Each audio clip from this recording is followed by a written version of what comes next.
केलेले आहेत आणि ते अतिशय अश्लील पद्धतीचे आहेत. याच्यामध्ये ह्युमन ट्रॅफिकिंग सुद्धा झाल्याचा प्रकार दिसून येतो आणि म्हणून राज्य महिला आयोगाने यामध्ये पुण्याच्या पोलीस आयुक्तांना कारवाई करावी वगैरे असं सूचना दिली. खरं तर रेव पार्टीमध्ये हे अडकलेले आहेत. रेव पार्टीनंतर त्यांचे जे लॅपटॉप असतील, मोबाईल्स असतील, ते पाहिल्यानंतर त्यामध्ये ते अश्लील व्हिडिओ काढून आणि त्यामध्ये मोठ्या प्रमाणात महिलांची फसवणूक केली. यामध्ये तक्रारदार महिला पुढे येऊन त्यांनी तक्रार सुद्धा नोंदवली. त्याच्यामुळे त्या महिलांनी तक्रार दिली आहे या प्रत्येक म्हणून राज्य महिला आयोगाच्या वतीनं पुणे पोलीस आयुक्तांना सुद्धा डीजी ऑफिसला पत्र पाठवलं होतं. डीजी ऑफिसमधून पुणे पोलीस आयुक्तांना पत्र देण्यात आलेलं आहे. याच्यामध्ये SIT गठीत करावी जेणेकरून हा तपास खोलवर व्हावा.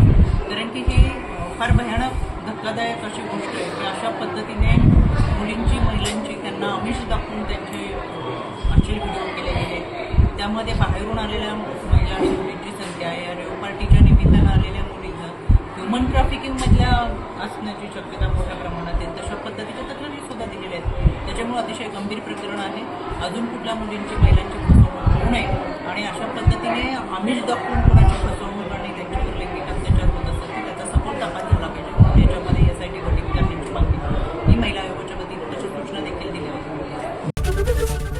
ABP माझा, उघडा डोळे बघा नीट.